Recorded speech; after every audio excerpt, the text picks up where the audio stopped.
without further ado, last year at our very first inaugural East Metro Economic Prosperity Forum, we commissioned some data, and we worked with the Institute of Management Studies over at Portland State University, and they worked very hard to put together a lot of information that we used for the forum. And part of that information gathering was they went and talked to Christian Kaylor to get a lot of information. So this year when we were planning a conference, we said, hey, let's not get a third party, let's just go right to the source and bring the person that they call the man, the myth, the legend that he is. Without further ado, big round of applause for our keynote presentation, An Economic Outlook for East Multnomah County, sponsored by the Port of Portland. So give a big round of applause for Christian Kaylor.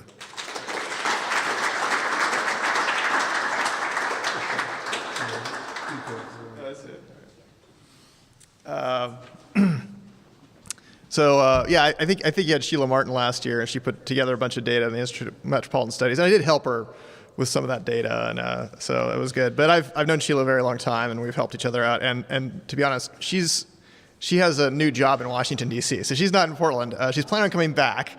Her plan is to return. She's doing a thing for a couple of years, working back in D.C. But I got an email from her last month, actually. She really misses Portland, so I suspect she'll be coming back. I don't think it's a permanent thing. We'll see how it goes. So I think there's more than one reason you got me instead of Sheila this year, but that's okay. We've been working together for a really long time. Let's sort of dive into it. I brought, as I often do, just way too many slides. And so I did a couple of things here to sort of address that. One, these slides are up on my Twitter account right now. So you can just go and download them and paper your walls with them or share them with your friends or whatever you want to do. Because a few of these, just in the interest of time, I'm going to hit pretty quickly. So there's a lot of data to go through.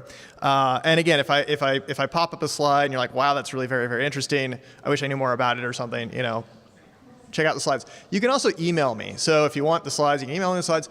And if you want any of the data behind the slides, again, just feel free to contact me. I'm a public employee. All this data is public information. So if you see something where you're like, wow, that really hits me where I live, I'd like to, and Christian sort of did it for 5 seconds, I'd like to know more about that. Again, you just contact me. So I am going to go too fast, and I just want to apologize for that ahead of time. But that's because a lot's happening.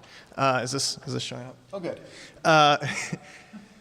So I think this is the only slide today, I believe that's right, that is the first slide that I didn't make. So I didn't make this slide.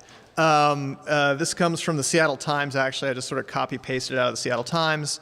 And you can see why the Seattle Times is very, very interested in this. There's a company called Ritter Levette Bucknell, and what they do is they track construction cranes that are up in the air. And we know driving around the Portland area, there's a lot of construction cranes up in the air. How many are there? Well, there's one in Gresham, and they're Vancouver and Hillsborough. This one, they just measure the city.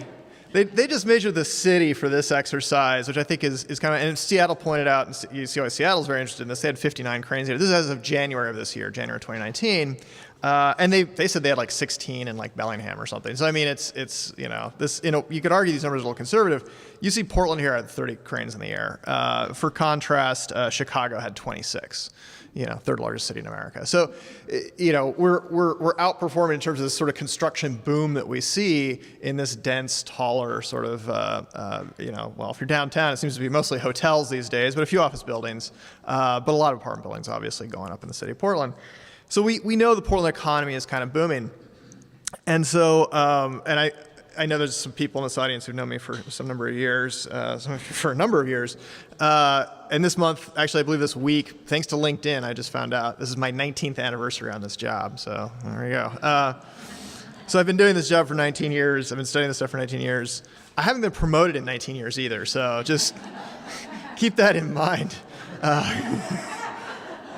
Lots of experience, no momentum. So pros and cons there. This is 2017, and this map is just really dramatic. You see job growth, and I'm going to sort of talk about the U.S. economy and the state of Oregon economy for a few slides, and then sort of zoom in on the Portland region, and then we'll zoom in as it goes on. So, we'll zoom in and zoom in and zoom in. Oregon was the fourth fastest growing state in 2017 for job creation, 2.9% job growth in 2017, excuse me. And one of the more fascinating things about that, and the reason I started making maps of this information, was because I go, well, look, Idaho's number 1, Nevada's number 2, and Washington State's number 3. So we're number 4, and the top 3 states actually physically touch the state of Oregon, which says to me that Oregon's economy is so amazing that states that just happen to be nearby get a huge economic boost. California, not too shabby, number 6. And this is 2017. I'm about to do the 2018 data, which is a little different. But, Oregon has been a part of something. But one of the reasons I made the map was, and you'll see this in the next few slides very quickly, so I want to sort of elaborate now for interest of time. You see job creation 2017, probably the strongest year of the economic recovery this decade, disproportionately concentrated in 4 regions in the United States. The West Coast, right? Oregon, Washington, California. The Mountain West, Idaho, Nevada, Utah, Colorado, Arizona. Texas, which is its own region. It's its own thing. It's Texas, and the Southeast. So you see Florida, the 11th fastest growing state, and you see Georgia, South Carolina, North Carolina, Tennessee doing very well as well. But after that, it drops off quite a bit. So even in a very good year for the economy in 2017, we see states like, and I know it's sort of hard to read this, but Minnesota is only 0.8% growth. So it's not just that we're growing faster than places like Minnesota, we're growing 4 times faster than places like Minnesota. At least 2017 we were. New York, 1% growth. Pennsylvania, 1.2%. Illinois, 0.5%. Kentucky, 0.4%. There's a number of states, even in a fantastic year for the U.S. economy overall in 2017, they were growing, but growing at 1% or even slower is quite common. So us growing at almost 3%, yeah, it was good for number 4 position, but after the top 10, you notice it really drops off pretty quickly if you're not in one of those 4 regions in the country. And this has been a trend so far for the decade since the bottom of the recession in 2011. If we look at job creation around the country by state from December of 2011 to December of 2018, Oregon is now dropped in position. We were the 10th fastest growing state so far in the economic recovery over that period of time. But that trend still shows up geographically. It's very robust. The West Coast, the Mountain West, Texas, and the Southeast. And you see states that are performing much, much slower than that around the country. In some cases, you'll notice Alaska actually disappeared. So if you can see it at all, because it had almost no job growth. And you'll see that rectangle that is Wyoming, almost no job growth. West Virginia, obviously. Coming back now, but had a really tough time so far this decade. So very geographically concentrated. And my favorite thing about this is Nevada and Utah.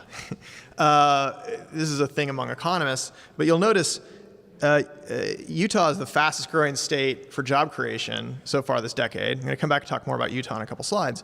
Nevada is the 2nd fastest growing state. Well, that's very, very interesting, isn't it? Because you're talking about 2 states that are, in some ways, very, very different. If you've been to Salt Lake City and you've been to Las Vegas and walked around, let me just say at 2 o'clock in the morning, Salt Lake City is not as much fun on a Friday night. So, okay. But also maybe less scary. So you're talking about 2 very different environments. This is something of an aside. I have some family in Salt Lake City, and I was actually, being an Oregonian, I was teasing them about Utah being Utah. And I have a cousin, and I was teasing him, and he's a little older than I am, about Utah being conservative. And he said, well, the mayor of Salt Lake City is a lesbian. And I didn't believe him. I literally didn't believe him. I pulled it up, I looked it up, and she's still there, and it's true. And even weirder, to me, it's just a surprise. She's not the first lesbian mayor of Salt Lake City. She's the 2nd. So just, again, preconceived notions about cultures of other places. It was a learning moment for me. I hope it's a learning moment for you about your expectations about places being conservative or liberal or whatever that means. I think that's Salt Lake City. I don't think, more rural communities in Utah might embrace that, but, still, it's pretty neat. So what you have is politically a very Republican state in Utah, a very democratically controlled state in Nevada, and yet they're both doing very, very, very well. It suggests that the politics aren't as important as we often think that they are about job growth. To me, what this is more about is the weather, the climate, and the affordable real estate that Nevada and Utah both offer people. It's more about what makes Nevada and Utah similar: the mountains, the lakes, the deserts, the skiing. the amenities. That is what is helping them. It's not about what makes them different, because they're clearly both doing extremely well. Anyway, it's something economists often look for. There's a famous paper where an economist named Kruger actually found twins, and he'd find, there's this famous issue in economics. There's a famous question about how much college actually helps people make more money or not. And it sounds sort of silly, but the idea is that, well, maybe college gets you more money. I don't know why I'm going to this, but anyway. Or maybe it's just that very, very smart people like to go to college, and then they graduate and they make more money, but they would have anyway because they're very smart, and smart people like to go to college, and college is just sort of a thing. It's like a summer camp sort of exercise for them. It's not actually making them smarter, is sort of the idea, or it's not making them that much smarter. And so Kruger actually went out and he found twins, where one had gone to college and the other one hadn't, to try to actually measure this sort of idea that there's some sort of genetic aptitude issue. And he did find, that college does seem to help. So anyway, you can read the paper if you're interested. But that's what I like about Utah and Nevada, is that you have the same sort of twins thing, where geographically they're very similar, but in other ways, politically and culturally, they're very different. And so you kind of are able to exercise this thinking about, like, okay, well, what causes job growth? Is it Republican, or liberal, or, heathens, or, religiously devout? And it's like, well, might not be that big a factor. Did you have a question? Or? Yeah, on that last slide, there was that square, the white square right above. That's Wyoming. Okay.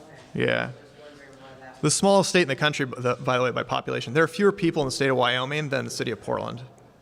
Also, they get 2 U.S. senators, so, just an idea out there. We could become our own state. We could have 2 U.S. senators. We have more people in Wyoming. They get picked on a lot for that because California has 42 million people. California has 60 times more people than Wyoming, but they have the same number of senators. And so there's a discussion coming up. Again, this is sort of an aside, but the forecast is that within 10 or 20 years, half of the country will live in 8 states. Texas is one of them. California is another one. Anyway, Florida. It'll be pretty odd when the U.S. Senate, when half of the Americans are represented by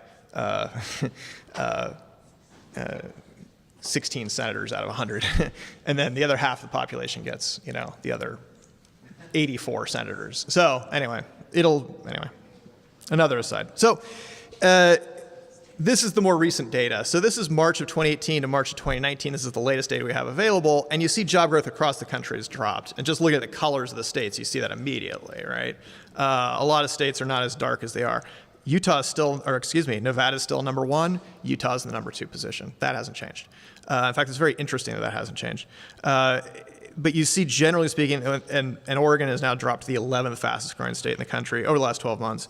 You see, the West Coast still doing well, but really the Mountain West doing fantastic. You see Texas still doing very well. And again, the Southeast, you see Florida, 5th fastest growing state in the country. Georgia is the 10th fastest growing state. West Virginia, I don't know what happened. I'm guessing coal prices are having a good time or something. I don't follow the coal markets, but they tend to be similar to Wyoming, actually. And you notice Wyoming's actually doing fairly well here, 1.7%. States that are highly dependent on oil, natural gas, or coal, they pop up and down all the time based on oil markets, gas markets. And I don't follow those personally. I mean, maybe you do for some reason. If the price of oil or natural gas goes up 20%, they boom. It drops 20%, they're in deep trouble. So you see that especially West Virginia, Oklahoma, Wyoming, Alaska. So they sort of pop up and down. But you'll notice here, last 12 months, things have changed quite a bit for a number of states. Nebraska, 0% job growth. Similar to the Deep South, Louisiana, Alabama, almost 0% job growth. Up on the north end, Minnesota, 0.3% job growth. They are growing, but they're growing extremely slowly. I think Rhode Island's another one that's about 0% job growth. So we are seeing a number of states that have slowed in their job growth pretty dramatically, still growing, but to such a point that it's hard to argue that they're not growing. So the economy has slowed, but you still see extremely high numbers here, 3.4% for Nevada. I think this next slide sort of tells the story more dramatically. Instead of looking at the states, zooming in a little more, let's look at the regions. So here we have what I picked on is among the 50 largest regions in America, I circled in red the top 10 fastest growing regions over the last 12 months for job creation. And I believe number 1 is Orlando, Florida at 3.7%. Las Vegas also doing very well, 2.4%, which makes sense as Nevada's doing so well. Can anyone tell me what Orlando and Las Vegas have in common? I know. The answer is Yeah, that's pretty good. Somebody actually said retirement, and it's fun. It's interesting. Who said retirement? Yeah, that's actually really strong. I like that. And that was the answer that I was looking for, and I think most people sort of got it. It's a great place to take your kids is the answer, especially Las Vegas. But I think the retirement argument is actually very, very strong. I think that's a part of it as well. The strength of Las Vegas and Orlando says a lot to economists. Consumer confidence numbers are extremely high in the abstract. We track, there's polling firms that just sort of do a poll, how do you feel about your consumer finances? I don't really trust polls. Most economists generally, what we trust is how people spend their dollars, and how people spend their dollars, that's true. They're voting with their dollars. What you see here, Las Vegas booming, Orlando booming, tourism is strong. That means consumers feel very confident. When consumers feel good, they're willing to splurge on luxuries. When they're worried they might lose their job next year, that's the first thing they cut back on. They cancel the family vacation, because that's the easiest, quickest thing to cut back on when you need to tighten your belt. The fact that these economies are booming right now suggests that Americans feel good. Maybe they shouldn't, but they do feel really good about the economy. That's a strong indicator for where we're at now and where we're likely to be for the next 12 months. If consumers feel strong and confident, that decreases the odds that we'd see a recession in the near future. Do you think it has something to do with the fact that the baby boomers are aging and those states don't have state income tax? Yeah. If they're going to retire, that's where they retire. 100%. And they create jobs. Yes. Yes. Well, I'll actually get into this in a few more slides. So you might even ask that question again in about 10 slides, because I'm going to get into some of the baby boomer effects in a little bit. And I think this next slide also gets into it. I was on spring break. I went to the Grand Canyon in the Sedona area in Arizona. I don't know it very well, but Phoenix has just been absolutely booming. It's certainly one of the fastest growing regions in the country. Oh, well, I did want to point out one thing here related to this. You look at the pattern here. Unfortunately, Portland has now dropped to 18th fastest. I circled in yellow the top 5. The 11th through the 15th fastest growing metro areas. Some of them tied, so that's why there's 7 of them. You see Texas doing fantastic. You see California just doing totally fantastic for job growth. But the other thing you notice is it's the bottom half of the state. The exception being Seattle, which is actually doing pretty well, 2.6%. Really, it's the warmer climates, and it's just a coincidence for a different project. I happened to be reading an academic paper a couple days ago, and this economic growth model, one of the factors they had in there was what is the temperature in January? Like if you want to predict population and job growth in America, what is the temperature? And I think it's very, very interesting, because you can imagine even in Michigan in July, it's probably 90 degrees, so don't compare Phoenix in July. But in January, that has a real effect. And I think that also plugs into this retirement argument. If you're 70 years old, you might not want to spend 3 months walking around in the ice and the snow or shoveling your walk. I mean, if you can avoid it. And again, I think the tax issue as well. And again, so related to that, Phoenix absolutely booming. And when I was down in Phoenix flying in and out, it's a lovely place actually. I made this slide, and it's sort of a goofy thing, but living in Portland and going, well, why is Portland maybe slowing in its growth while a lot of these southern communities like Phoenix are booming? And here I have Las Vegas, Phoenix, Boise, and Nashville. And this took me an hour on Redfin, which is a great website, by the way. They don't pay me any money or anything. It's a great website. Because you can just see all the houses and you can look by different stuff, and it's just cool. And anyway, it's great. If you haven't played with it, it's kind of addictive, because you can see how much your neighbor's houses sold for 2 years ago or 3 years ago. And anyway, but it took me, it was a trivial process for me to pick on these 4 cities, zoom in on those 4 cities, and find houses that cost a little less than $300,000 that had 2 or 3 bedrooms, a couple of bathrooms, all of these have 5,000 square foot lots. Most of these houses are a little older. They're built in the 70s or 80s. But it's really easy in these cities. And these are the cities. I didn't pick a suburb of these. These are in the city. I tried to pick, I'm not an expert really on any of these 4 cities. I tried to pick places fairly close, 2 or 3 miles from the city center. I didn't want to go too far out. And it was pretty easy. And again, if you're interested in this, go on Redfin. You can do it really. You can zoom in on maps and click on things. It was pretty easy for me to find houses at a $300,000 price point.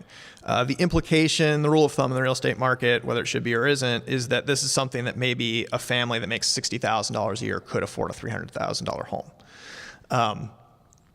Could you afford in the city of Portland, close in, a $300,000 home? No. I mean, you see you shaking your head. That's not really possible in Portland, in the city, in the closer in area. It is in some of the suburbs to varying degrees. But again, without getting out into the suburbs, I think within a fairly close drive to the downtown core, it was easy for me in these cities to find much more affordable housing. And I think that is a big factor here for some of these places that are booming. And so, coming back to sort of the maps here, being a labor economist, you can't create a job. I've discovered the secret. The secret to creating a job is a person to take the job. And there's more to that, actually. But, you start with a body. And so something that you would need to create jobs are people. And if we look at the population growth profile around the country, this map should look pretty familiar to you by now. This is the trend. This is population growth from 2010 to 2018. Oregon just missing the top 10 list, 11th fastest growing state in the country, 9% population growth. But again, you see the Mountain West. So here, Utah's number 1, Nevada's number 6, Texas is number 2, I think Florida's number 3. So again, you see these same regions of the country doing huge population growth. And that makes sense for 2 different reasons, right? They're creating lots of jobs, so people want to move to a place that's creating lots of jobs. You don't want to move to a place that isn't creating a lot of jobs, that'd be silly. And places that have lots of people moving to them, it's easy to create jobs because look at all the people that we can hire. If your business is growing, there's a lot of people coming in. That's really exacerbated, though, because look at some of these numbers in the Midwest and the East. Maine, 1%, Michigan, 1%, Ohio, 1%. So Oregon growing at 9%, that's only good enough for 11th place out of the 50 states. But that is 9 times faster than Michigan or Ohio or Pennsylvania or New York. It's not just that we're growing faster than those states, we're growing 9 times faster. And we're still the 11th fastest growing state in the country. So you see this radical discrepancy just in population growth looking around the country. And some places like West Virginia, negative 3%.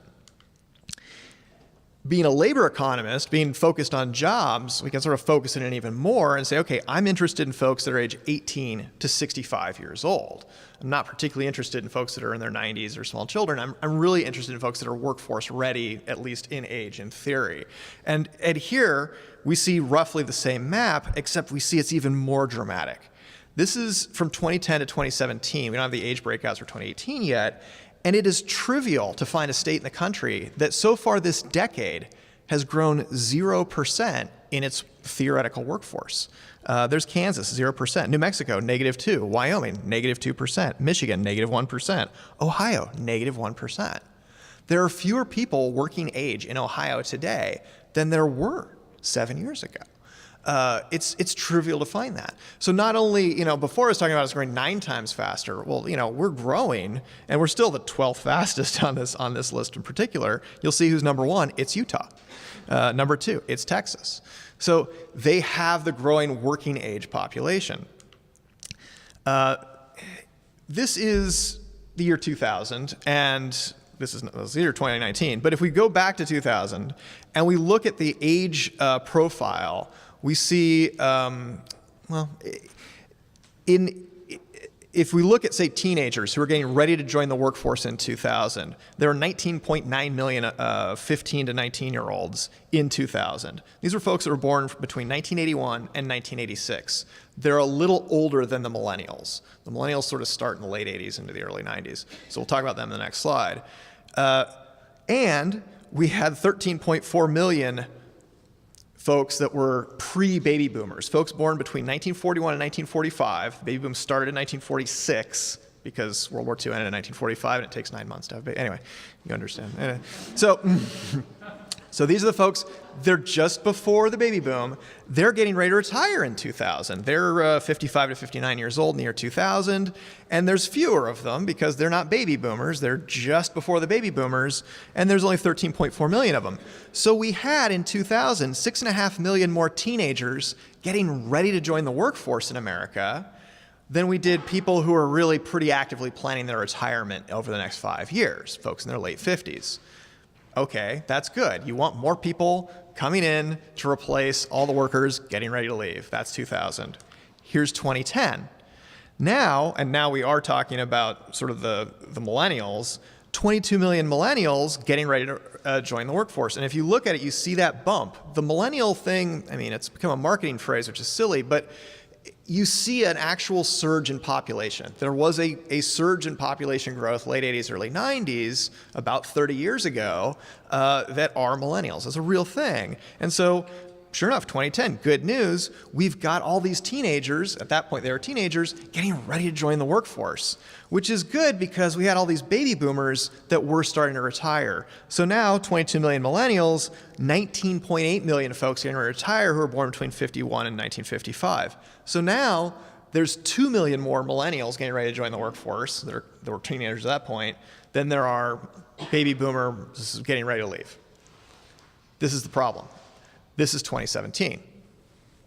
And this is, well, it's 2019. The latest data I have is 2017 on the age profile estimates from the census.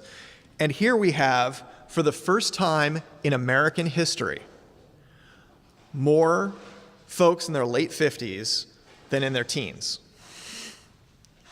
We have more folks getting ready to leave and retire from this economy than we have teenagers ready to replace them. We've never been in this situation before. We have a differential of almost 1 million more folks who are getting ready to leave the workforce in their late 50s. And these are sort of the prime baby boomers, 58 to 63. This is the last segment of the baby boomers, because the baby boom generation ends at 64. They're getting ready to leave the workforce over the next 5 or 10 years. These teenagers are getting ready to join it, but there's not as many of them. This is a huge problem, and my personal belief, I'll be clear, this is my personal opinion, is the largest challenge facing this country economically over the next generation is climate change. But the second biggest challenge facing this country is this.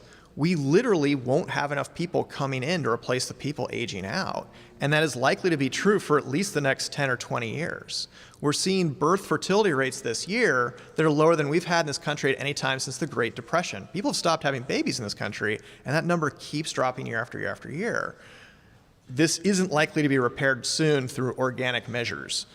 So you can sort of stack those up, and you can sort of see that wave visually, and you see how different it was in 2000 than it is now. It's something we don't talk about. I think it's kind of crazy. Luckily, places like Portland, and I think I've established by now, certain places of the country, they do a fantastic job of attracting folks. And Portland is one of them. And so we see something like these job growth numbers. Now I'm zooming in on just the city of Portland. So this does not include Gresham or Hillsborough or Vancouver or anything like that. I'm just talking about the city of Portland. Portland being the 5th fastest growing city for job creation from 2013 to 2017 among the 50 largest cities in America. And if you want the whole list, there it is. It created 67,000 jobs in the city of Portland. I'm going to be extremely clear on what I'm measuring with this statistic. These are jobs that physically existed in the borders of the city of Portland. A little more than half of the folks who work physically in the borders of the city of Portland sleep at night outside of the city of Portland. And I think people in this room know that very well. I'm often surprised. Anyway, I get in conversations on policy in Portland, and it's sort of surprising when people assume that doesn't happen. In fact, 250,000 people every day commute from outside of the city of Portland to come in and work. And some healthy number actually move out as well. But you're talking about a tremendous number of people coming in and out of the city of Portland to work. It's pretty amazing. That job creation is more in the city of Minneapolis, Tampa, Florida, and Salt Lake City combined. The other more interesting thing, and maybe, well, the even more interesting thing about the volume of jobs created is the wage profile. And this is a slightly different definition. I'm very clear about this. These are the wages earned. This is the Portland region. So I'm not just talking about the city now. I'm talking about the metro area. I'm including Clackamas County and Washington County and Southwest Washington, Vancouver area. If we look at the whole region, if you look at the 50 largest regions in 2010, this is very, very interesting. And this is the bottom of the recession. So maybe it was because Portland had a really bad recession relative to other places. Portland is exactly smack in the middle. It was the median metro region for income in 2010 in the country among the 50 largest metros, which is also interesting because we're the 25th largest metro, and we had the 25th highest household income in 2010. This is very nice. And you see that trend in 2017. Absolutely taking off. Huge income increases, going from being the 25th to the 13th highest income metro area in the United States in just 7 years. So not only are we creating a lot of jobs, they're disproportionately higher wage jobs compared to most metro areas in the United States. If we zoom in on the city of Portland, it's even more dramatic. The city of Portland, and I'm going back further now, I'm sort of picking on a different date, 2005, to go back before the recession. Back in 2005, the city of Portland was almost in the middle. We were the 22nd highest income out of 50. We were almost, again, straight in the middle of large American cities for average income in 2005. And this isn't a recession year, so I'm trying to sort of adjust for that recession issue in 2010. And what do we see? Well, as recently as 2005, Portland was an average income city. Today, latest data we have, 2017, Portland is the 10th highest income city in America. And I know there's a lot of folks here, such as myself, 19 years in this job, but I mean, if you lived in Portland in the 80s or 90s, that's really kind of an amazing statement, right? You wouldn't predict that Portland would be, between Boston and Denver, one of the highest income cities in America. And by the way, San Francisco is easily number one, and San Jose, if you can believe it, is number two. It's pretty amazing to anybody's above San Jose, but it's San Francisco. Guess what the number one city I'm asked to compare Portland's economy to is? Hey, Christian, how's Portland's economy doing? Well, compared to what? I don't know. San Francisco? Well, come on, guys. Let's not, I don't compare myself to Brad Pitt. Let's not compare ourselves to San Francisco. Let's just have some reasonable... I should probably update that. That joke's like 20 years old. Brad Pitt still looks amazing. Leonardo DiCaprio. Well, George Clooney's also getting up there. I don't know. Well, and I'm a big fan of George Clooney, but he did a video this week which was very funny, and enjoy that on your own, but because it's a little political. But he had a motorcycle accident he's recovering from. He looks good, but he's clearly, got some. He's aging, and he admits it. So I need to update my references, I guess, is what I'm saying. But here we see the city of Portland just shooting up in average income. So Portland's really transformed its economy, and we have to have a different conversation about the strengths and weaknesses of an economy when it's changed so radically from what it used to be not that long ago, that a lot of people in this room, we were here, we remember this, we were here in 2005. And this is just pointing out, this is a little silly, but a number of places actually dropped. Las Vegas was, I think, the 10th highest income city in 2005. Again, when the economy is very strong, Las Vegas does very, very well.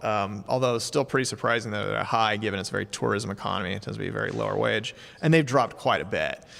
So even as Las Vegas has boomed, creating way more jobs than we have, they're disproportionately such lower wage jobs, they've dropped a number of positions on this. So I mentioned this, I was in a meeting a couple of years ago, and somebody, it was a really smart comment, she said, well, anytime the economy is booming, you're gonna see that wage pressure upward. And I actually thought that was roughly correct. That is, as the economy is booming, lower income people are essentially forced out by the higher income people who are flooding in faster than you can build housing, which we've certainly experienced in Portland and other places in the country. Well, it didn't happen in Las Vegas. In fact, they've been able to create lots and lots of jobs without seeing housing prices go up particularly, well, compared to Portland at least. And in fact, I think you would argue Las Vegas went a little too far, and they created lots and lots of jobs that paid very, very low, and they're really struggled at the higher end. Whereas Portland, very good at creating higher wage. And so you see all sorts of strange things pop up in the data when you sort of sort through this to try and understand what's going on. So you see things like this, where the Portland metro region is now the 10th best educated region in America, among the 50 largest in the country, which we were absolutely not 15 years ago. We're now the 10th highest educated. 40% of all the adults living in the Portland region have a bachelor's degree or more. And it gets weirder.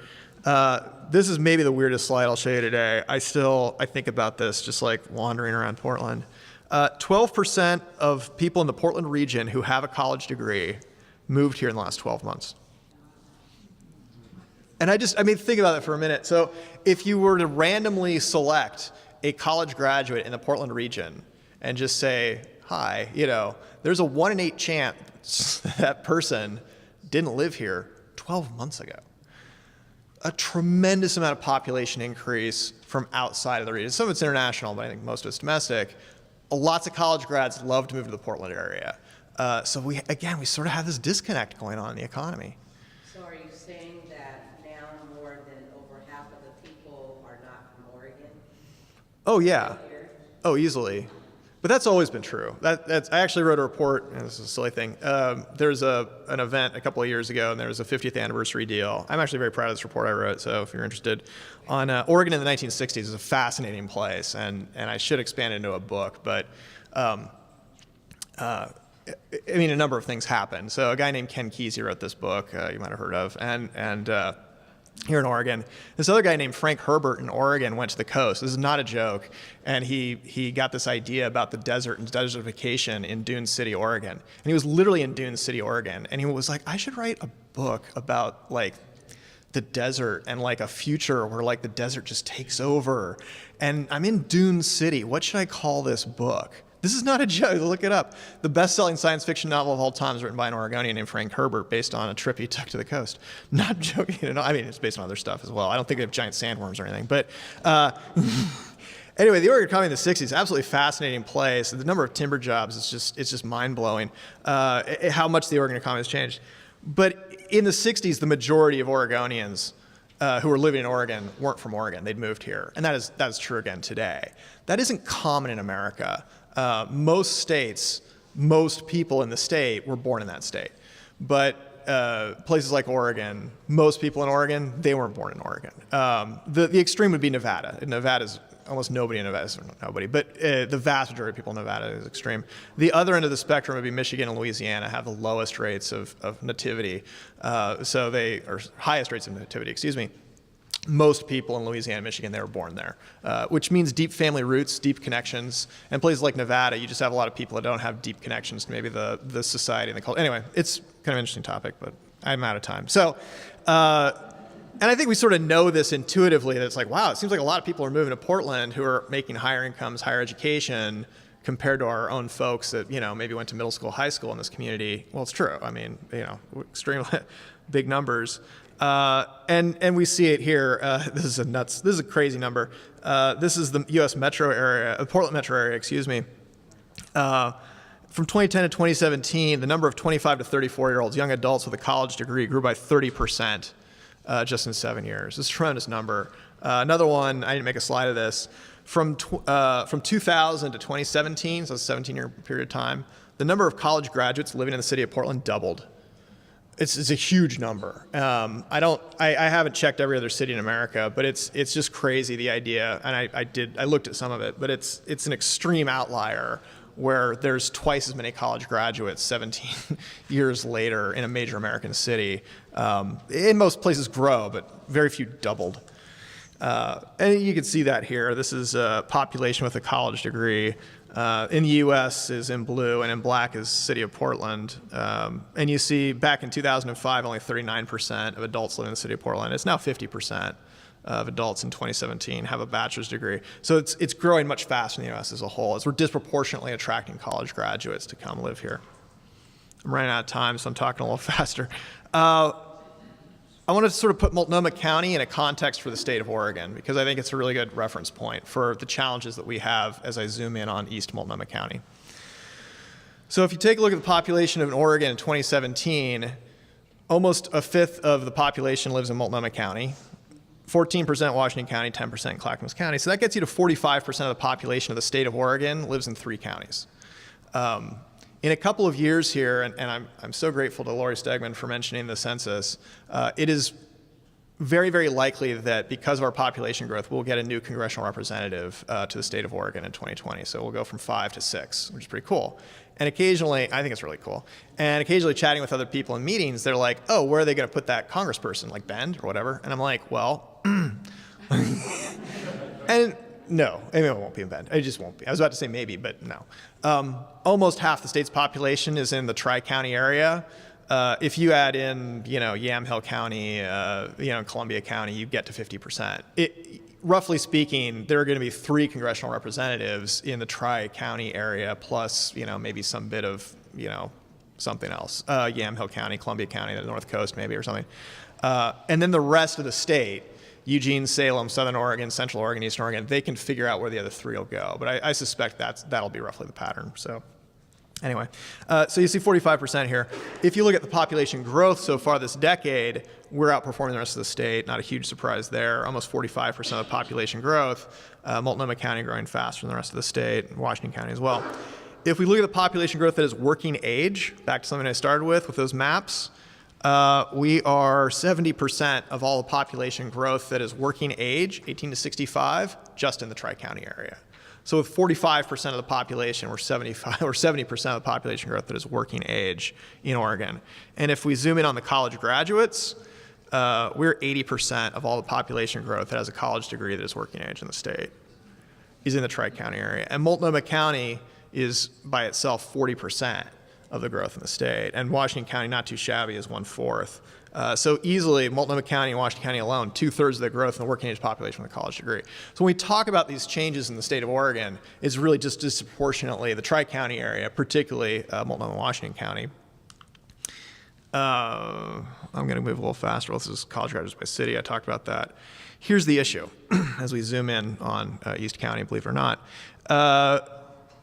If we look at younger adults, age 25 to 34, with college degrees by where they live, they cluster very tightly into the urban core.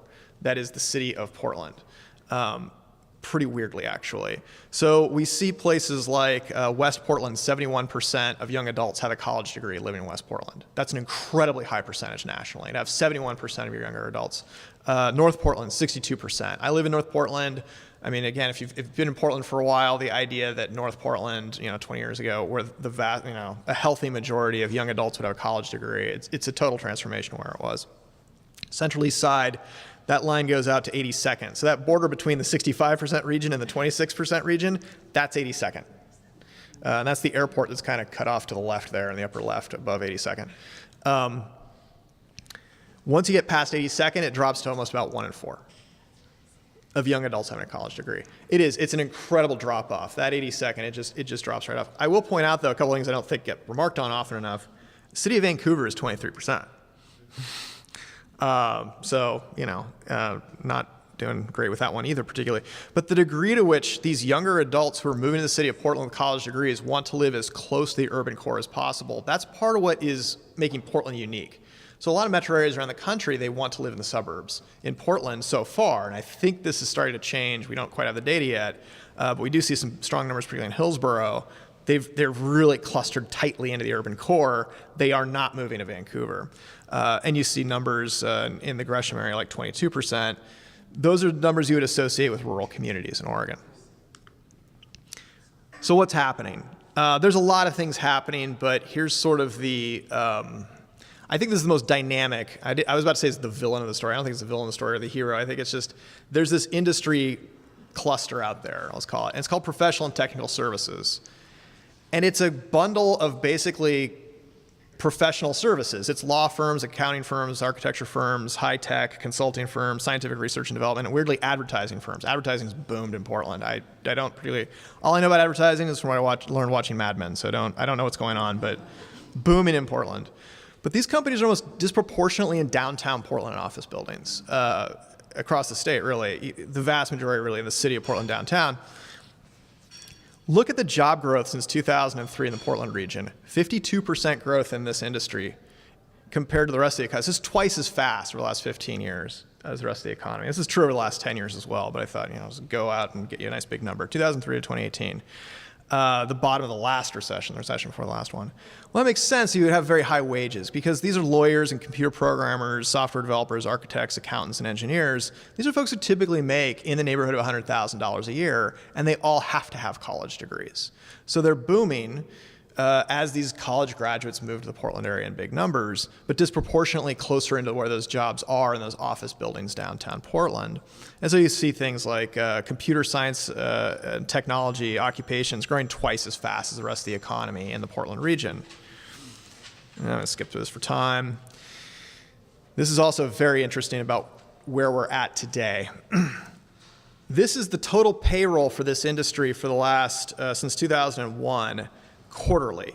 And look what happens every fourth quarter for the total payroll in the Portland region for professional and technical services. It pops up about 15 to 20% every fourth quarter. It's profit sharing. And I don't know who's getting this exactly because I'm just standing back and looking at the total numbers. So it might just be the partners at the top. It may not be the receptionist getting it. But these LLCs and partnerships are sending out bonuses or profit sharing schemes or whatever they have. And you see the payroll just pop up. And just to be clear here, in the fourth quarter of 2018, we just got these numbers 2 weeks ago, that's $1.6 billion. Actually, it's a little more than $1.6 billion in the fourth quarter. And you see that surge every fourth quarter. If we cut off that surge every fourth quarter, it looks like this. The fourth quarter surge in 2018 in the Portland region in professional technical services was $1/3 of $1 billion. That was just the bonuses, essentially, that this industry paid out. This says two things to me. One, they're doing great because they're doing well enough that they're in a position to put out these bonuses. And this is that time series going back since 2001, and you see a record amount of bonuses going out. They're making a lot of money. Two, I suspect they're giving out so much money because the unemployment rate is so low. They want to keep those workers around. They don't want them, shuffling off to Austin or, Silicon Valley or Seattle. Keep them around, keep them happy. So I think that's something that businesses are doing as well. That explains some of the weirdness we've seen. This is over the last 10 years in terms of household incomes. This is the Portland metro region. What I've done is I've taken the Portland metro region in 2007 and I've broken it up into income quintiles. Essentially what I've done is I took every household in 2007 and I put them into 5 different bins. On the left side, the lowest 20th percentile were households making less than about $30,000 a year. At the highest income percentile, you had to make $118,000 a year, adjusted for inflation at today's dollars, in 2007 to be in the top 20 percentile, above the 80th percentile in income. In black, and so these are all, you'll notice the gray bars are all equally weighted. I forced it to do that. And you see where all of the household growth has been over the last 10 years in the Portland region. It's entirely been in the top 2 income tiers. And there's the middle income tier. I don't feel like saying middle class is exactly technically correct. If you want to say that, I guess I get where it's coming from. But to be technically correct, this is the middle income tier in Portland, in the region. And you see it's actually shrunk by 5%. What would have been 10 years ago the middle is now, it's still there, but it is 5% smaller. And all of the growth has been on the higher end. This explains Portland moving up for income so dramatically. If we look at the city of Portland, it's even more dramatic. A 60% income in the top income tier over the last 10 years. And you'll notice the middle also shrinking by 4%, but maybe more importantly, the lower middle half shrinking the most. It suggests displacement. As these higher income households form in Portland in big numbers, they can afford rents and mortgages that are much, much more than lower income households can, particularly, and they literally can no longer afford to particularly live in this community, in the city of Portland. There are places like Vancouver where every category has grown, Vancouver, Washington. So it is not necessary. You can grow an economy where every category grows. Here, we're displacing lower income households by disproportionately being a magnet for these college-educated professionals moving to Portland in big numbers. I'm going to flip through this for time. I want to hit one last point. Well, okay. Some people in this room, I actually made this chart for them, so it's kind of neat that they're here, and they've definitely seen it. If I take just the city of Portland and I cut it along 82nd Avenue into East Portland and the rest of Portland, if we look at household income adjusted for inflation, one of the reasons I made this is somebody came up to me years ago and he said, I was talking about the income gap between East Portland and the rest of Portland. And he said, I've lived in Portland my whole life. East Portland has always been the poor part of the city, Christian. You haven't discovered anything. You're not, it's always been true. I was like, oh, that's kind of interesting. Okay. So I went back to 2005. This is all adjusted to inflation. And I said, yeah, the income gap between East Portland and the rest of the city of Portland was 30% in 2005. That's an $18,000 gap. Today, that gap has doubled. So what we see now, and there's a couple of interesting things here, huge increase. Average household incomes in the Portland west of 82nd, $95,000. Maybe more importantly, East Portland, I'm not even talking about Gresham, I'm just talking about East Portland to the border after 82nd. It's the exact same household income today that it was 10 years ago, 12 years ago, 2005. So all of this money flooding into the Portland area has had a really detrimental effect because the marketing is, I started out, you've seen the shtick, but I'm not the only one doing it. Look at Portland booming. Look at all the cranes. Look at all the money. Look at all the college graduates moving from all over the planet wanting to come to Portland. Portland's doing great economically. Tell it to East Portland. It doesn't make any sense. But people don't know this. They literally don't. That is why I made this slide. That economic boom, there is 0% change in average household income east of 82nd in the city of Portland. I'm not even talking about Gresham here or any of the outlying areas. I'm talking about the city of Portland has seen no economic benefit to this massive economic boom happening around the region. It's totally passed it by. All right. 3 more slides and I'll shut up, I promise. Maybe 4. This is a similar chart to what I showed you earlier. And what I'm doing here, though, is I'm benchmarking. So there's the Portland region in terms of income quintile in blue. So I put everybody 20th percentile, 40th percentile, 60th. So that middle one in the center there, to be in the middle income distribution, you would have to have an income of between $58,000 and $89,000. Well, $90,000 a year puts you straight between the 40th and 60th percentile in the Portland region for household income. Look at East Portland, and this is East Portland. It's 21%. The reason East Portland is lower income is not, and this is the way people think, that everybody in East Portland is poorer than every other person in West Portland. That is not true. What is true is you don't have those higher income folks, and that only 7% of the households in East Portland make more than $135,000 a year, which is, common in West Portland. So it's not because you're poorer, it's because you have a relatively larger middle class. You don't have those doctors, lawyers, and computer programmers in big numbers that are disproportionately choosing to live west of 82nd Avenue. You do have a healthy lower income household profile here. 35% of your households making less than $31,000 a year. But if you look at that middle income, really what stands out to me is you're as middle class as the rest of the Portland region is in East Portland. You have a robust middle class in East Portland. You just don't have those higher income folks that are sort of leveraging the statistics up in West Portland. So these last few slides are dedicated to this idea that it's more, my world maybe, about what the state of Oregon looks like. If we look around the state of Oregon, well, I'll put it to you this way. I go to a lot of meetings on Oregon policy stuff, and people talk about poverty.